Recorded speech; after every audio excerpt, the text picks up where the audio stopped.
Governor को, राज्यपाल साहब को अधिकार है कि इंसानियत के नाते उसको माफ कर दिया जाए। जिस मुलजिम को एक सजा, जिस बॉम्ब स्फोट के एक ऐसे खतरनाक मामले में हुई है आर्म्स एक्ट के तहत, क्या उसे इस तरह का विशेष अधिकार का फायदा मिलना चाहिए? मैं कि उनको बरी कर दें भाई। नहीं, वो एक शख्स जो है 20 साल से बेचारा सफर कर चुका है। I mean what is this?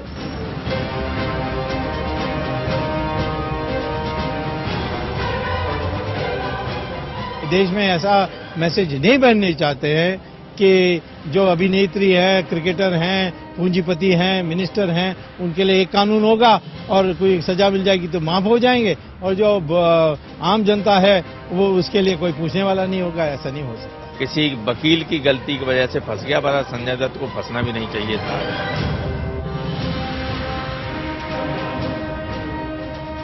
अगर ऐसी कोई बात कही गई है तो सरकार में जिन विभागों की जिम्मेदारी बनती है या राज्य सरकार में जिन लोगों की जिम्मेदारी बनती है वो जरूर उसको अपने संज्ञान में लेंगे। पूरी जांच के बाद और न्यायिक प्रक्रिया के बाद उसको सर्वोच्च न्यायालय से कोई दंड मिलता है तो उसको माफी देने की बात करना जो है वो एक बहुत ही गलत संदेश देता है।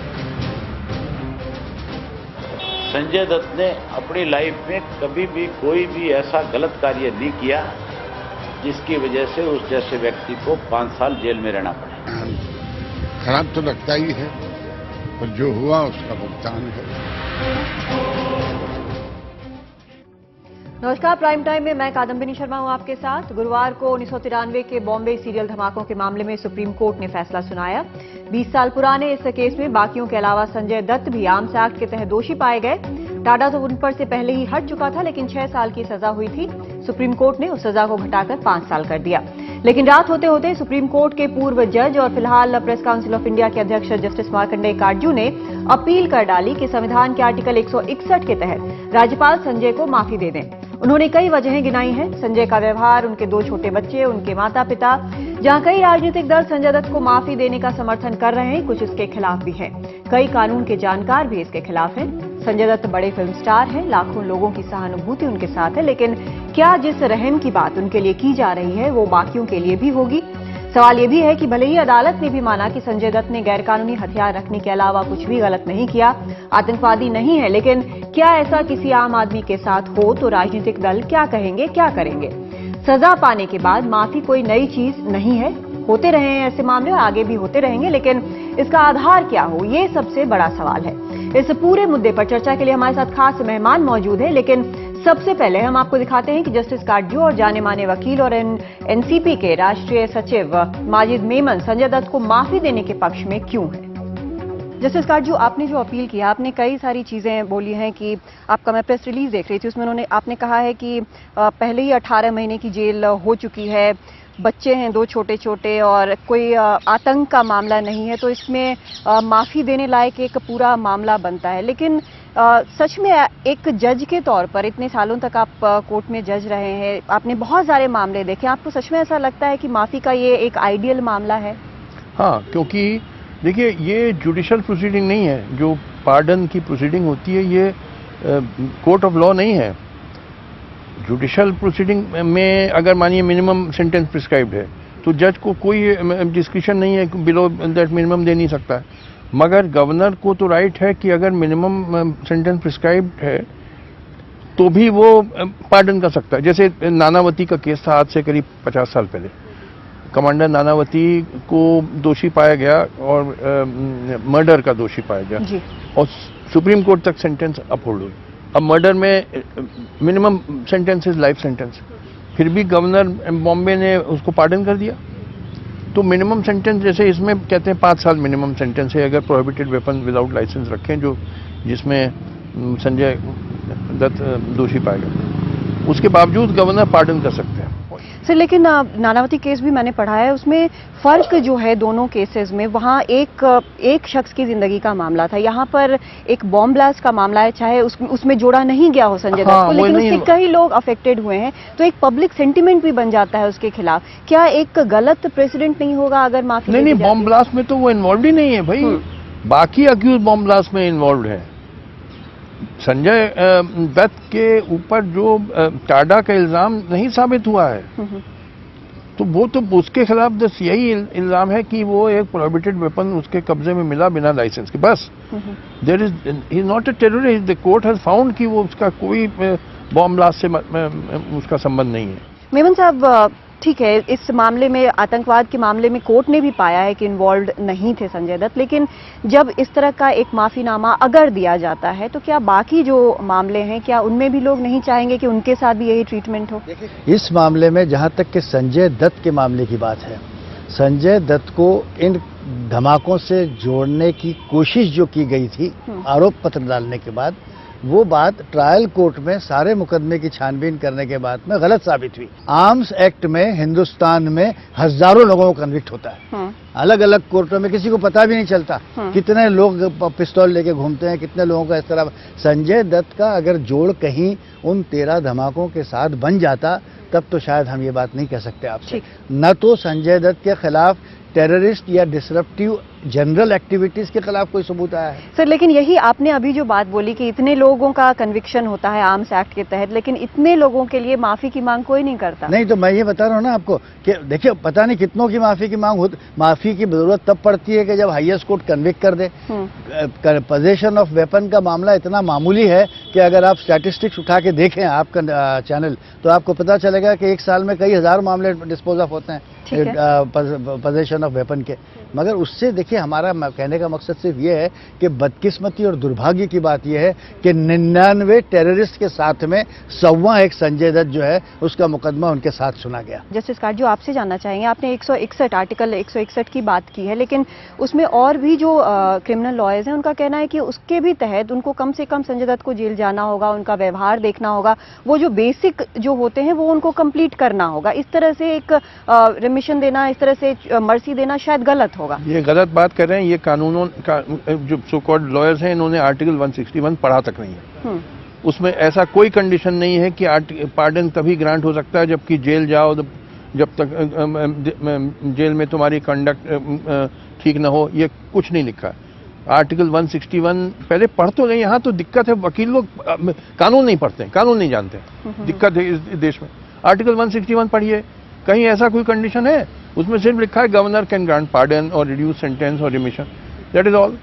देखिए, उन वकीलों को जवाब ये दे दें आप कि वो दो चीजों को मिक्स कर रहे हैं। Pardon is a different proceeding, रेमिशन is another proceeding. वो जो बात कर रहे हैं वो रेमिशन की कर रहे हैं। रेमिशन सरकार तब करती है जब वो गुड बिहेवियर कुछ अरसा बिताने के बाद होता है। It's a different story, don't mix it up. ठीक है, तो आपके मुताबिक अभी इमीडिएटली ऐसा हो जाना चाहिए, माफी दे देनी चाहिए, क्योंकि 18 महीने उन्होंने जेल में काटे, उनका कंडक्ट जो भी वजह आपने बताई हैं, बिल्कुल हो जाना चाहिए। It is fittest case for pardon. मैंने बताया कि इससे ज्यादा फिटर केस क्या हो सकता है? वो आदमी टेररिस्ट नहीं, मैक्सिमम उसने ऑफेंस किया कि he kept a prohibited weapon in his position without licence, even he did not use that weapon. और 20 साल हो गए, इस बीच में इतनी तकलीफें झेली उसने, 1.5 साल जेल भी रहा, बच्चे हो गए हैं, छोटे बच्चे हैं। इंसानियत भी तो कुछ चीज होती है। आपको याद होगा, आपने अगर शेक्सपियर की मर्चेंट ऑफ वेनिस पढ़ी हो, उसमें पोर्शिया की स्पीच थी, जो आपने लिखा हुआ है। हाँ, ये आपकी जो प्रेस रिलीज में मैंने देखा है, ये merchant of Venice, that justice should be tempered with mercy. और रामचरितमानस में गोस्वामी तुलसीदास ने क्या लिखा कि क्षमा बड़न को चाहिए, छोटन को उत्पात। तो गवर्नर साहब बड़े हैं, हो जाती गलती की, बेवकूफ़ी करी संजय दत्त ने, फूलिशनेस। सर लेकिन एक चीज, ठीक है, बेवकूफ़ी है, सब कुछ है, फिट केस भी आप बता रहे हैं, लेकिन कल को कोई और ऐसा मामला आपके सामने आता है जो कि संजय दत्त जैसा बड़ा स्टार ना हो, उसके माँ बाप बहुत रिकॉग्नाइज ना हो, ना क्लाउड ना हो, क्या उसके लिए भी आप यही मांगेंगे? बिल्कुल। देखिए, एक चीज समझ लीजिए, मैंने 40 साल से कोई फिल्म नहीं देखी है, न कोई फिल्म देखने का इरादा। मैं जब था, लेकिन आपने वो मुन्ना भाई की बात कही है। अरे भाई, क्योंकि अखबारों में पढ़ के मैंने फिल्में नहीं देखी और ना देखता हूँ, ना कोई इंटरेस्ट है मुझे, और फिल्म स्टार में मुझे कोई इंटरेस्ट नहीं है। तो ये कहना कि मैंने अपील करी क्योंकि फिल्म स्टार है, ये गलत है। मुझे मगर एक देखिए, अगर एक अननोन आदमी, गरीब आदमी आए, आपको याद होगा एक गोपाल दास था, एक जो पाकिस्तान में पकड़ा गया कह के कि जासूस था, मैंने उसके लिए अपील भेजी। He was an unknown person, कोई फिल्म स्टार नहीं था, मगर मुझे लगा इंसानियत के नाते मैंने अपील, एक जजमेंट लिखी। मुझे कोई जुरिडिक्शन तो था नहीं पाकिस्तान के ऊपर, हाँ। और मगर मेरी अपील को ऑनर किया, पाकिस्तान गवर्नमेंट ने रिलीज किया। डॉक्टर खलील चिश्ती थे, मैं भी उनको नहीं जानता था, न मेरी रिश्तेदारी थी, न जात बिरादरी थी, पाकिस्तानी थे, मगर मुझे लगा कि इंसानियत के नाते मुझे उनकी हेल्प करनी चाहिए, मैंने हेल्प करी। तो जहां भी हो, ये अननोन पर ये फिल्म स्टार ये सब कहना कि मैं हेल्प कर रहा हूँ फिल्म स्टार को, सेलिब्रिटी को, दिस इज नॉनसेंस। जिसको भी साथ मुझे लगता है कि he requires help on humanitarian ground, I will help. Sir, आपसे एक आखिरी संक्षिप्त सा जवाब चाहूंगी, क्या इसमें आम आदमी को ये नहीं लगेगा कि वो बड़े लोग हैं इसलिए उनके साथ ऐसा हो गया, उनको छोड़ दिया गया, हम गरीब हैं इसलिए हमारे साथ न्याय नहीं होता है, कुछ इस तरह की फीलिंग आएगी? बिल्कुल नहीं है। आप छोटे आदमी का केस लाइए, मुझे सेटिस्फाई कर दीजिए कि हाँ इसमें ह्यूमैनिटेरियन ग्राउंड पे इसकी मदद करनी है, मैं कल से शुरू कर दूंगा, मेरी आवाज पूरे हिंदुस्तान में घूमेगी। छोटा सा छोटा आदमी, कोई बड़ा छोटे से फर्क मुझे नहीं। बहुत बहुत शुक्रिया सर हमसे बातचीत करने के लिए। तो आपने पूरी बातचीत सुनी और आधार सुना जिस पर जस्टिस काटजू कह रहे हैं कि संजय दत्त को माफी मिलनी चाहिए। इस पूरे मुद्दे पर चर्चा करने के लिए हमारे साथ खास मेहमान जुड़ रहे हैं। दिल्ली स्टूडियो में हमारे साथ सत्यव्रत चतुर्वेदी हैं, कांग्रेस के सांसद हैं, और अमन सिन्हा हैं, एडवोकेट भी हैं और बीजेपी से भी जुड़े हुए हैं। सुशांत सरीन जुड़ रहे हैं हमारे साथ गुड़गांव से, सिक्योरिटी एक्सपर्ट हैं, वो भी बताएंगे कि क्या कुछ इससे मैसेज जाता है। हमारे साथ मुंबई से मयंक शेखर जुड़ रहे हैं, फिल्म क्रिटिक हैं और काफी कुछ बताने को है इनके पास। रवि किरण देशमुख पॉलिटिकल एडिटर हैं मिड डे के, वो भी मुंबई से हमारे साथ जुड़ रहे हैं। इसके पीछे की पॉलिटिक्स क्या है वो हमें बताने की कोशिश करेंगे। लेकिन अमन, सबसे पहले आपसे हम जानना चाहेंगे, एक बहुत मजबूती से, बहुत तेजी से जस्टिस काटजू ने अपनी बात रखी है, ये अपील रखी है कि माफी दे देनी चाहिए। देखिए Kadambari ji, justice Katju is entitled to his opinion, मैं उस पर नहीं जाना चाहूंगा, पर ये जो मुंबई बॉम्ब ब्लास्ट था, देश के ऊपर सबसे बड़ा आतंकी हमला था। कई परिवार जो है वो खत्म हो गए, कई बच्चे, महिलाएं, निर्दोष लोग, उनकी जानें गई। अगर कोई ये कहे कि संजय दत्त का केस बॉम्बे बॉम्ब ब्लास्ट की सबसे बड़ी ट्रेजेडी है, तो ये जरा ये अनफेयर होगा। और ये जितनी दलीलें आज दी जा रही हैं, ये सब दलीलें सुप्रीम कोर्ट में भी दी गई थी। जब प्रोबेशन ऑफ ऑफेंडर्स एक्ट में इन्होंने बेनिफिट सीक किया था, तो उस समय भी ये सारी दलीलें दी गई थी।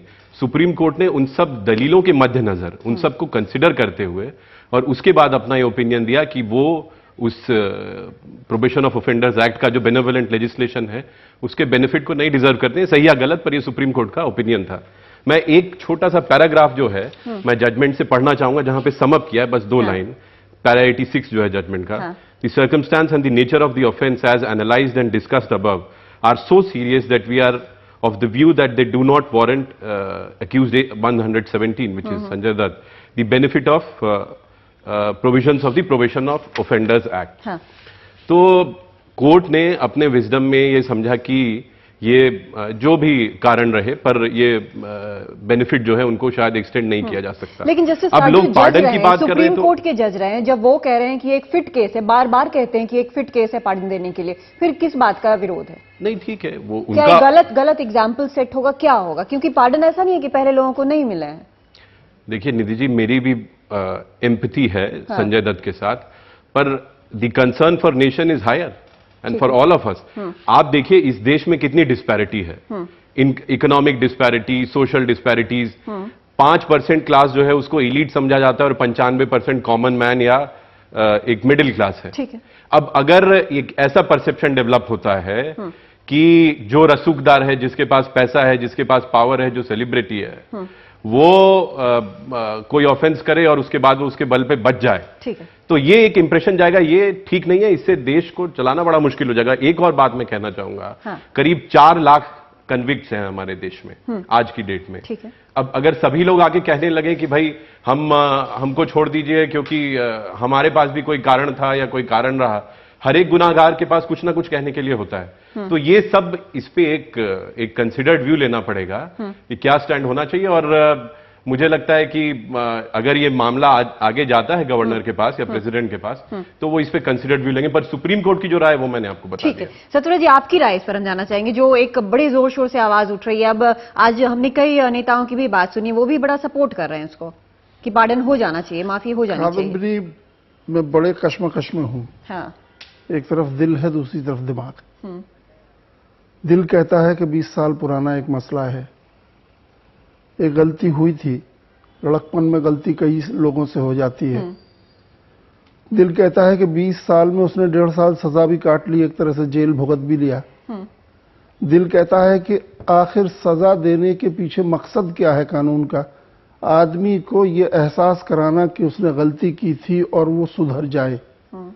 इन तमाम तर्कों के आधार पर दिल कहता है कि भाई अब हो गया जो हो गया छोड़ो।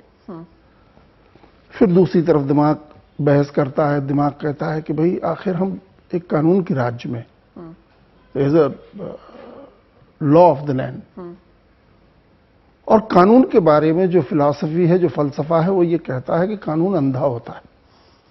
वो ये नहीं देखता है कि शख्स कौन है सामने, वो ये नहीं देखता है कि उसके बच्चे हैं या नहीं, वो ये नहीं देखता है कि वो गरीब है कि अमीर, वो सिर्फ ये देखता है कि उसके खिलाफ सबूत हैं कि नहीं, और उन सबूतों के आधार पर वो फैसला करता है आंख बंद करके।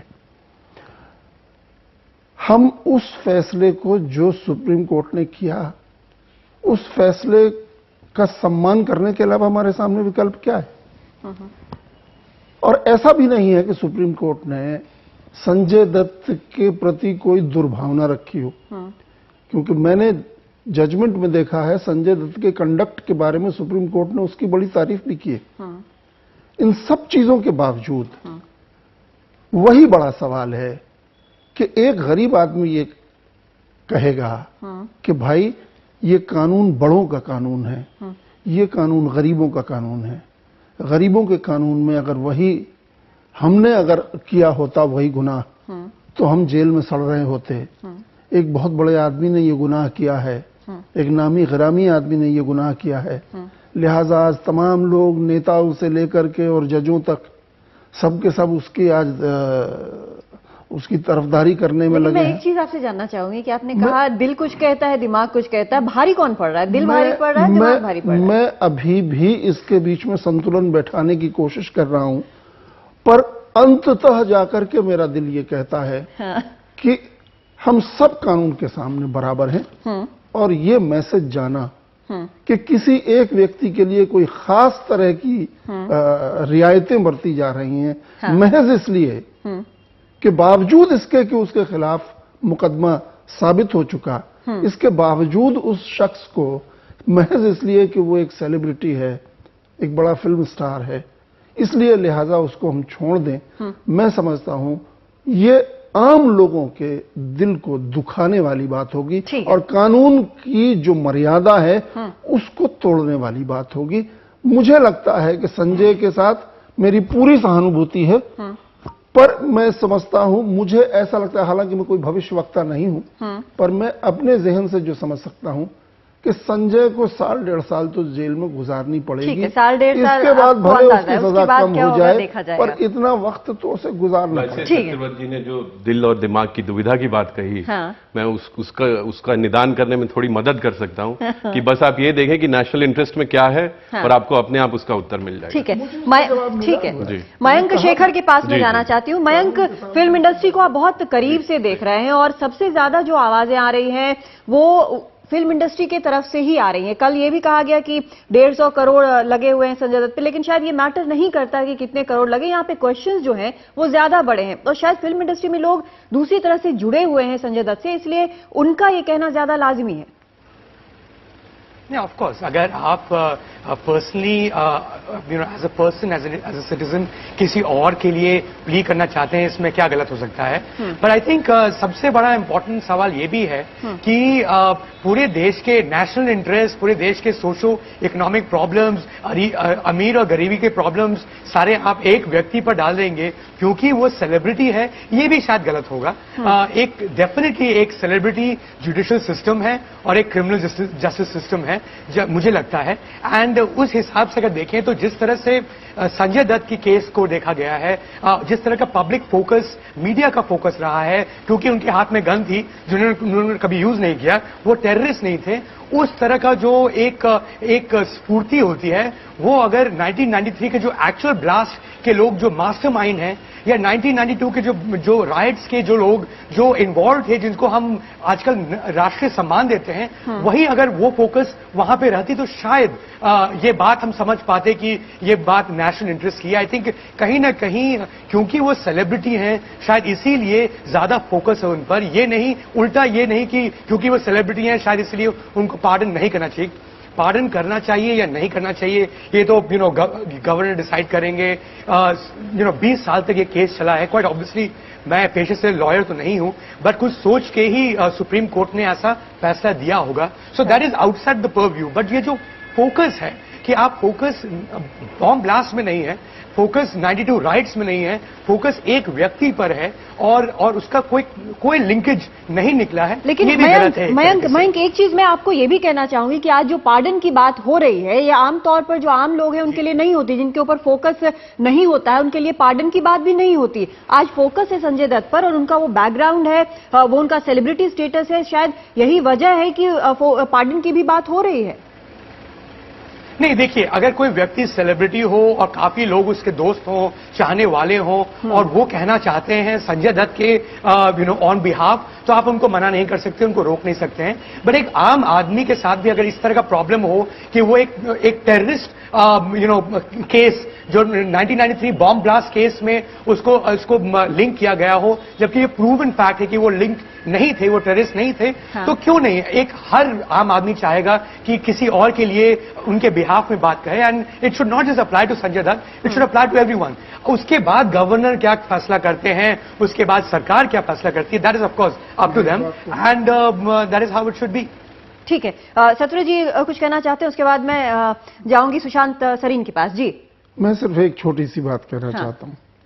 ये बात सही है कि संजय दत्त के बाकी बॉम्ब ब्लास्ट के मामले से दूर तक कोई रिश्ता नहीं। ठीक है, सिर्फ इस बात से है कि उनके पास एक अवैध हथियार पाया गया। वो अवैध हथियार कौन सा था? AK-56। ठीक है, AK-56 जैसी राइफल कहां से आती है? क्या आम बाजार में मिलती है?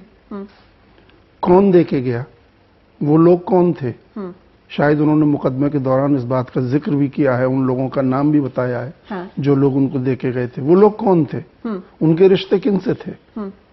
इन तमाम बातों को भी तो जरा गौर फरमाइए, तब इसके बाद फिर हम किसी नतीजे पे पहुंच सकते। ठीक है, यहाँ पर आपका दिल नहीं दिमाग भारी पड़ रहा है। बात को सत्यव्रत जी ठीक कह रहे हैं, बल्कि सुप्रीम कोर्ट ने भी ऑब्जर्व किया है जजमेंट में कि अगर हो सकता है उनको पूरी कॉन्स्पिरेसी के बारे में ना पता हो, पर अगर उनके पास ऐसा कोई, क्योंकि AK-56 का लाइसेंस तो कहीं मिलता नहीं, और वो कोई अपने सेल्फ डिफेंस में भी किसी को चाहिए तो पिस्टल वगैरह रखता है, तो अगर कोई ऐसी बात आई थी, अगर वो किसी से भी शेयर करते तो शायद इस कॉन्स्पिरेसी को या जो हुआ उसको रोकने में काफी मदद मिलती। ठीक है, सुशांत सरीन, जो एक टफ मैसेज देने की आज हर जगह जरूरत महसूस होती है, अगर इस तरह की चीज होती है, आपको लगता है कि कहीं वो थोड़ा डाइल्यूट हो जाएगा अगर संजय दत्त को पार्डन की बात हम करते हैं तो? मेरे ख्याल होगा। देखिए, इसमें 2-3 पहलू हैं। एक तो मैं चतुर्वेदी जी की बात से बिल्कुल सहमत हूं। हम लोग सब लोग थोड़े से इफेक्ट होते हैं कि जब एक सेलिब्रिटी को इस तरह की सजा मिलती है, लेकिन फिर जब आप दिमाग से सोचें और सारा रैशनलाइज करें तो ये लगता है कि बिल्कुल ठीक सजा मिली है।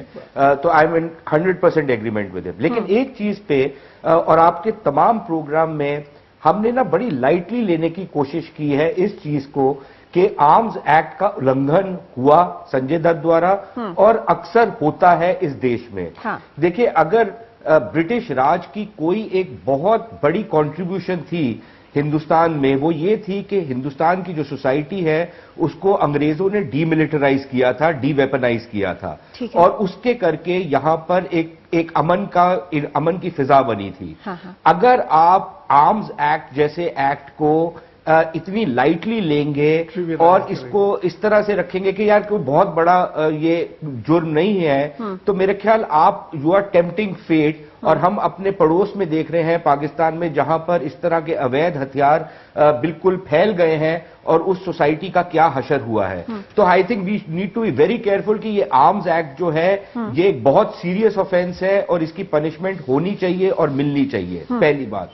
दूसरी प्रॉब्लम ये है कि देखिए, हम लोग अक्सर दिल्ली शहर में तो बहुत ज्यादा देखते हैं, मुंबई में भी होता है और हिंदुस्तान के तमाम शहरों में ये होता है कि अमीरजादे जो हैं, जो पॉलिटिकली वेल कनेक्टेड हैं, वो ये समझते हैं कि वो गुंडे बदमाशों की बैकिंग ले सकते हैं, उनके साथ हॉबनॉब कर सकते हैं, चाहे वो टेररिस्ट भी हो उनके साथ भी हॉबनॉब कर सकते हैं और उनको कोई छुएगा नहीं। उनकी बैकिंग है, वो अपने आप को बड़े एक मर्दानगी महसूस करते हैं इस तरह की चीज को।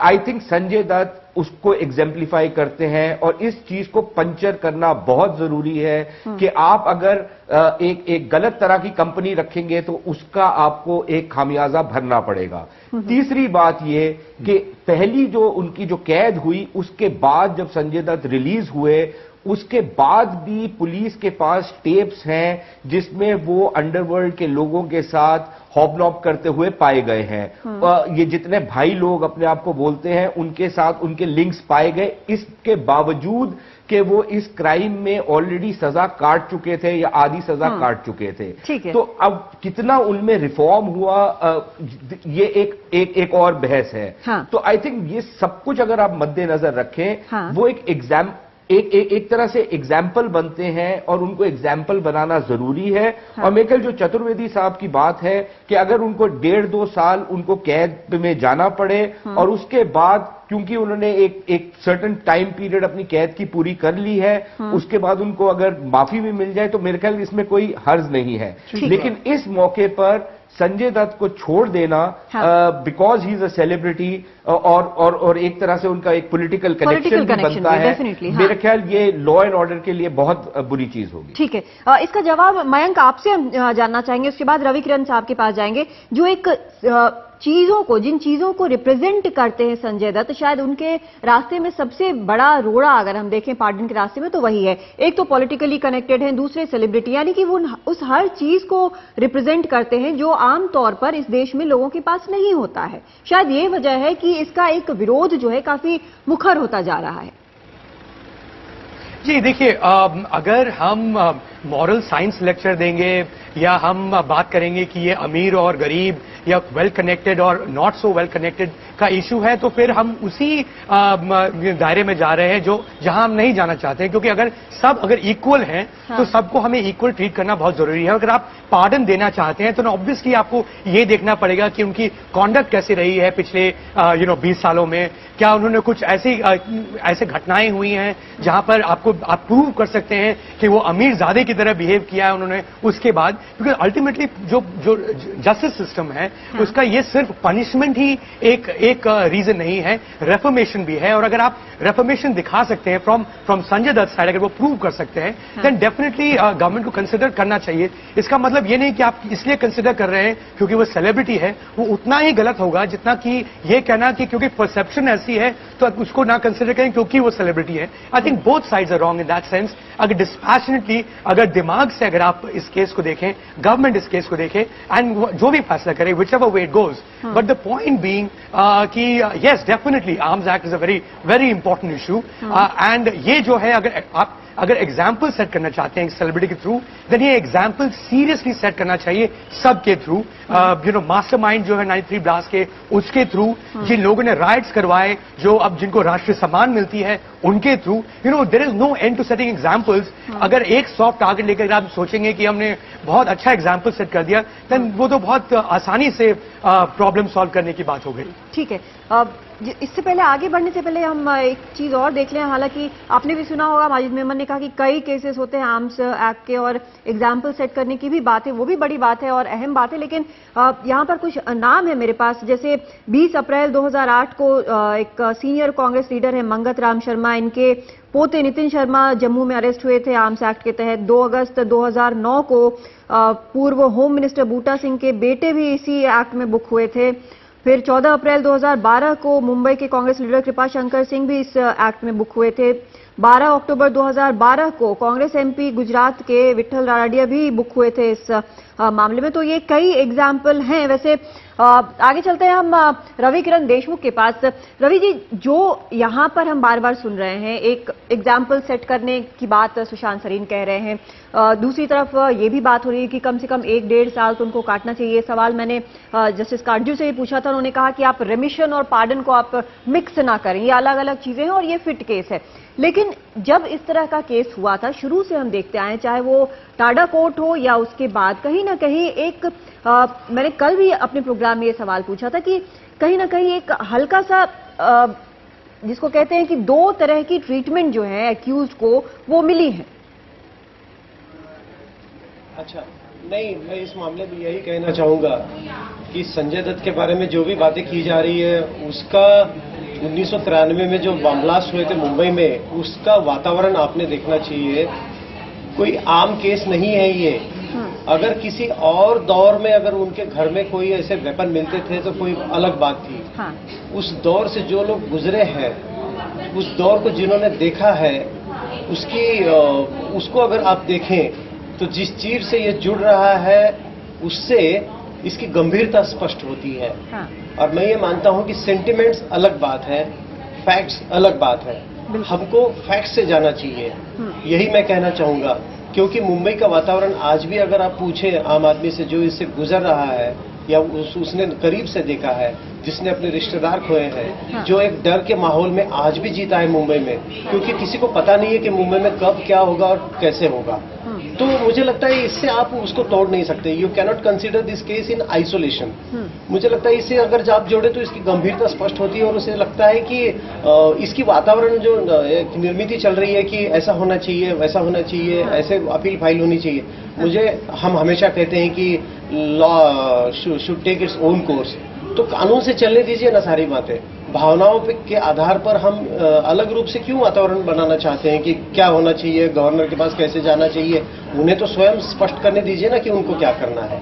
अगर वो अपनी अपील गवर्नर के पास भेजते हैं, दाखिल करते हैं, तो उसके बाद अगर कुछ बहस होती है तो बात अलग है। मुझे लगता है जरा जल्दबाजी हो रही है इस केस। लेकिन गवर्नर के पास भेजना भी तो ये एक राजनीतिक फैसला है।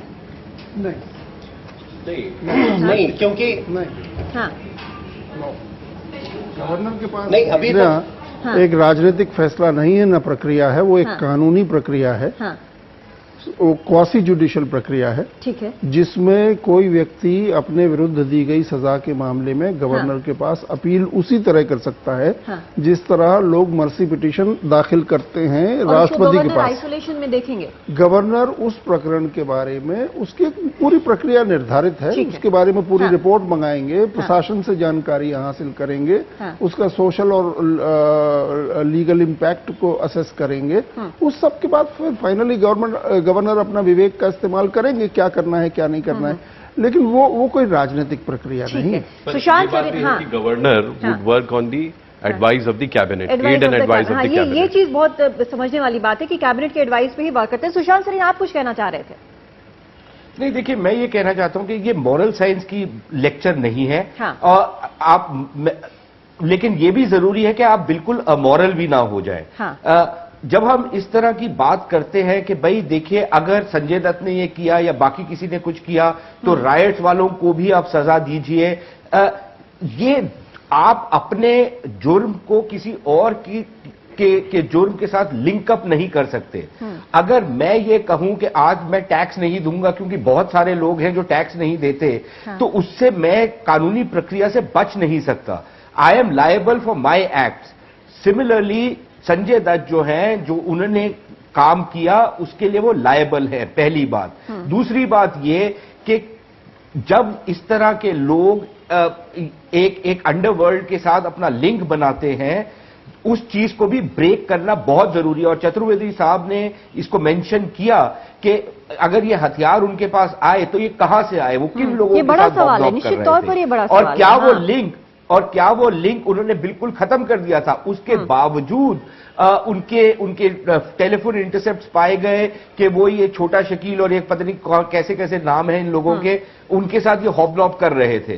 तो इट वाजंट कि उन्होंने बिल्कुल अपने आप को कट ऑफ कर लिया था उस चीज के साथ। हाँ। और अभी भी लेकिन, अगर लिंक है या सुशांत नहीं, जी, हमको पता ये नहीं चीजें है। जो हैं, ये कभी भी चार्जशीट में जो चीजें हैं, फोन कॉल्स की बातें हैं या ग्रेनेड की भी बातें, वो चार्जशीट में कभी नहीं आई। जो अभी आप बयान दे रहे हैं कि मॉरल साइंस वाली बात, इस पर हम मयंक से भी जवाब लेंगे, लेकिन एक छोटा सा ब्रेक लेना भी हमारा जरूरी है।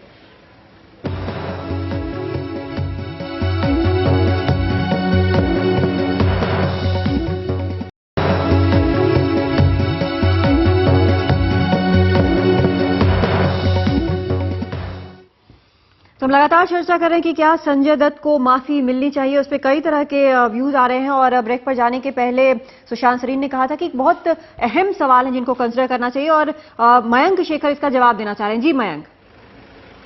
जी, क्योंकि उन्होंने कहा मॉरल साइंस के लेक्चर, वो बात मैंने कही थी। मेरा पॉइंट ये था, इसमें दो राय नहीं, मैं संजय दत्त की पहल नहीं कर रहा हूं, वो तो सरकार डिसाइड करेगी और डिस्पैशनेटली डिसाइड करना चाहिए, पब्लिक परसेप्शन को मद्देनजर रखते हुए नहीं, but facts of the case देखकर, रेफॉर्मेशन देखकर जो सोच है उस पर डिसाइड करना चाहिए।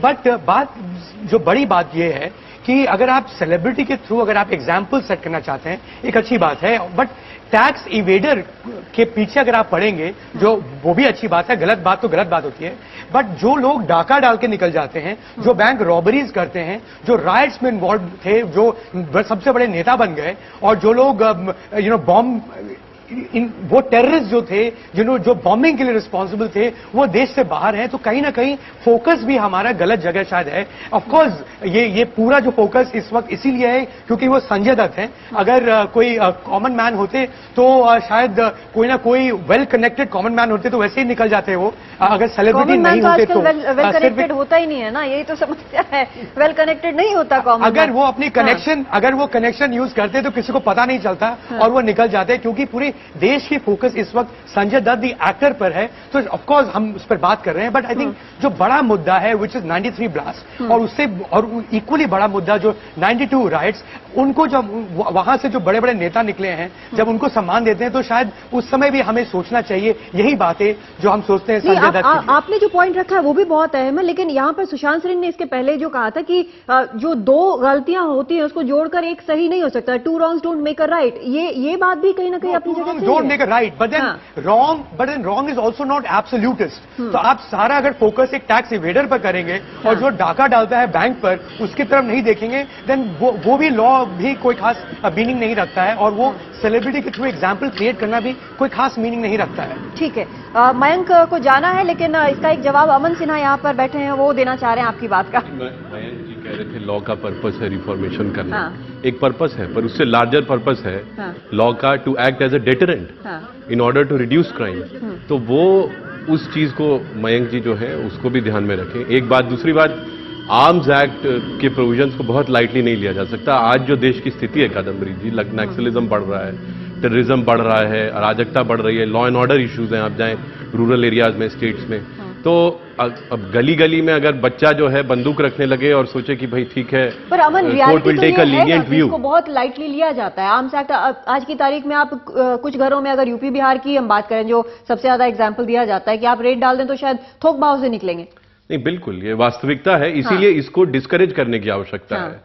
और इसमें हम लोग अगर कुछ भी एक एग्जाम्पल सेट कर पाए तो वो एक अच्छा एग्जाम्पल होगा, ताकि लोगों को कम से कम ये तो लगेगा कि अगर हमने कुछ गलत किया तो उसका खामियाजा भी भुगतना पड़ेगा। नहीं तो अगर ये मानसिकता बन जाए कि हम कुछ गलत करेंगे तब भी कोई बात नहीं, निकल जाएंगे, तो ये ठीक अप्रोच नहीं। यही बात सुशांत सरीन ने भी कही थी। सरीन साहब, अभी भी आप कुछ कहना चाह रहे हैं? नहीं, मैं यही कह रहा हूं कि अभी यूपी और बिहार का आपने जिक्र किया, जितनी अराजकता इन दो प्रदेशों में है उसका एक बहुत बड़ा कारण ये भी है कि जिस तरह की arms proliferation, small arms proliferation हुई है इन दो राज्यों में, और जिस तरह से जो कानून व्यवस्था है बिल्कुल चरमरा सी गई है, उसमें बिल्कुल ये बात दुरुस्त है कि राजनीतिक संरक्षण भी मिलता है क्रिमिनल्स को, ये अपनी जगह बात ठीक है, लेकिन अगर आप इस तरह से हथियारों का अवैध इस्तेमाल जो है उसको इतना खुला कर देंगे तो ऑब्वियसली अराजकता फैलेगी। एक इंसेंटिव होगा लोगों को इस तरह की हरकतें करने का, तभी मर्डर रेट्स इतने ज्यादा होंगे और तभी क्राइम ज्यादा बढ़ेगा। तो इसको मेरे ख्याल बड़ी सख्ती से इसके ऊपर सरकार को कार्रवाई करनी चाहिए और प्रदेशों में भी ये बड़ी जरूरी से करना चाहिए। यहाँ पर अराजकता के लिए खाली यूपी बिहार को जो है नैरो डाउन मत करें, पूरे देश में अराजकता है और खाली ये दो एग्जाम्पल की बात तो मैं नहीं बोलूंगी, लेकिन तभी सिर्फ यूपी बिहार को इसमें मैं शामिल नहीं करूंगी। वो भी कई जगह हैं और होता है, ठीक है, कई जगह जो मैंने अभी अब नाम लिए वो तो खैर राजनीतिक लोग हैं जो आर्म्स एक्ट में बुक हुए हैं। लेकिन रवि किरण, आपसे एक सवाल में संक्षिप्त में थोड़ा जवाब चाहूंगी। इस मामले पर क्या शुरू से कहीं ना कहीं राजनीतिक कहीं ना कुछ छाया इस पर आपको दिखती रही है? हाँ, अगर आप शुरू से देखें तो संजय दत्त जब जेल में थे तो उनको बेल मिलनी चाहिए, जमानत मिलनी चाहिए। इसके ऊपर भी काफ़ी मुंबई में एक वातावरण तैयार हो रहा था। उस वक्त भी कहा जा रहा था वो एक ऐसे परिवार से है, देशभक्त परिवार है, ऐसा है वैसा है। तो उस वातावरण में ही उनकी जमानत भी लोगों के सामने आई और उसके बाद हम देख रहे हैं कि आज भी उनका परिवार भी एक पॉलिटिकल पार्टी से जुड़ा हुआ है, देश की सबसे बड़ी पॉलिटिकल पार्टी के साथ। तो बार बार ये नजर आ रहा है कि कहीं उसके पीछे ये एक वातावरण है पॉलिटिकल और सेलिब्रिटी, जो हम शुरू से कह रहे हैं। ठीक है, दोनों ठीक है। माजिद मेमन से जब मैं आज बात कर रही थी सतुरा जी, तो उन्होंने एक चीज उन्होंने बोली कि क्या इंसाफ को कानून के आगे घुटने टेक देने चाहिए? जो वो वकालत कर रहे हैं कि हाँ पार्डन हो जाना चाहिए, उसके कंटेक्स्ट में उन्होंने ये सवाल पूछा था। इसका जवाब हम आपसे चाहेंगे। इंसाफ को कानून के आगे घुटने टेक देने चाहिए, बड़ा विचित्र सवाल है। इंसाफ क्या कानून के अलावा और किसी दूसरी चीज से हो सकता है? कानून के जरिए ही तो इंसाफ होता है और उसके लिए जो हमारा पूरा एपरेटस बना हुआ है, हमने उसको इम्यून रखने के लिए कि बाहर के आउटसाइड इन्फ्लुएंस से वो बचा रहे, हमने पूरे एहतियात बरती हैं। इस सब के बावजूद हो सकता है कि कभी कभार कुछ असर बाहर का भी होता हो, इससे इनकार नहीं किया जा सकता। लेकिन इंसाफ और कानून दोनों एक दूसरे के पूरक हैं, वो एक दूसरे के विरोधी नहीं है। और अगर जहां आज ये मामला पहुंचा, बाकायदे कानून की सारी प्रक्रिया के थ्रू लोअर कोर्ट से लेके ट्रायल कोर्ट से लेके हाई कोर्ट से लेके सुप्रीम कोर्ट तक गया, ठीक है, तो क्या कानून इस दौर में आंखों पे पट्टी बांधे बैठा था? ठीक है, या खामोश बैठा था? वैलिड सवाल। कानून अगर अपना काम नहीं करता तो इंसाफ क्या होगा? इंसाफ का मतलब अगर सिर्फ इतना है कि मैं बरी हो जाऊं, तब तो इंसाफ, फिर तो उनकी परिभाषा ठीक हो सकती है। लेकिन इंसाफ का मतलब अगर है कि वो लोग जो कानून को अपने हाथ में लेते हैं उनको सजा भी दे, तो इंसाफ हुआ। ठीक है, ये तो कभी कहा नहीं है संजय दत्त ने भी कि मेरे पास हथियार नहीं था। हाँ, ठीक है। अब उन्होंने खुद कबूल किया है आपसे, हाँ, कि ये अगर 20 साल तक ये मामला नहीं चलता, ठीक है, तो शायद इसकी तस्वीर कुछ और होती है, तब ये सारी बातें उठती भी नहीं। उस समय अगर संजय दत्त को 5 साल 6 साल जो भी सजा होती, उस समय शायद ये बातें इस हद तक नहीं उठती। लेकिन ये जो पूरा क्रिमिनल जस्टिस सिस्टम है, ये 20 साल जो ये लगातार चला है, इससे इस मामले को ज्यादा चोट पहुंची और तभी ये सारे सवाल जो हैं वो क्रॉप अप कर रहे हैं। नहीं, ये फेयर बात है। देखिए, इतना लंबा नहीं चलना चाहिए, ना विक्टिम्स के लिए ना अक्यूज के लिए, किसी भी तरीके से जो है ये फेयर नहीं है। तो मैं आपकी उस असेसमेंट से एग्री करता हूं, पर ये भी हम लोगों को देखना पड़ेगा कि जैसे संजय दत्त या जो भी अक्यूज रहे, उनको पूरा राइट मिला अपने आप को डिफेंड करने का और कई जुडिशियल फोरम्स के सामने उन्होंने डिफेंड किया, बेस्ट लॉयर्स अपीयर हुए, सारा एविडेंस सुप्रीम कोर्ट तक अप्रिशिएट किया गया और सुप्रीम कोर्ट ने बहुत ही डिटेल्ड और कंसिडर्ड जजमेंट में जस्टिस सदाशिवम और जस्टिस चौहान की बेंच ने हर एक एस्पेक्ट को कंसिडर किया है, अगर आप जजमेंट पढ़ें। लेकिन अमर, आप ये मानते हैं कि नहीं कि अगर 20 साल नहीं लगा होता इस मामले में तो तस्वीर कुछ और होती? देखिए, 20 साल नहीं लगना चाहिए था, जल्दी होना चाहिए था, और तस्वीर अगर इससे बदलती या नहीं बदलती ये तो कोर्ट डिसाइड करता। पर 20 साल जो लंबा खिंचा, ना वो विक्टिम्स के लिए फेयर है, ना जो लोग उसमें एक्यूज थे उनके लिए फेयर है। इसको हम लोगों को देखना चाहिए कि हम लोग अगर कोई इस तरह के केस संगीन जुर्म के हुए हैं तो उनमें हम लोग जल्दी से जल्दी एक्सपेडिशियस ट्रायल करके उसको कंक्लूड कर सकते हैं। हाँ, ये शायद सबसे बड़ा पॉइंट अगर हम देखें तो ये बहुत बड़ा पॉइंट है कि जल्दी से जल्दी जस्टिस होना चाहिए। ये बहुत बड़ी चीज है, जरूरत है, ये ऐसा लग्जरी नहीं है, जरूरत है और सबके लिए जरूरी है। जिनको सजा होती है या जो छूटते हैं सबके लिए एक बहुत बड़ा टॉर्चर होता है ये जब इस फेज से गुजर रहे होते हैं और इसीलिए बहुत जरूरी है कि जल्द से जल्द न्याय हो, इंसाफ हो। संजय दत्त को माफी मिलती है कि नहीं वो तो वक्त बताएगा और क्या फैसला होता है ये हम भी देखेंगे और इस पर लगातार आपको ही बताते रहेंगे। फिलहाल हमारे मेहमानों का बहुत शुक्रिया, नमस्कार।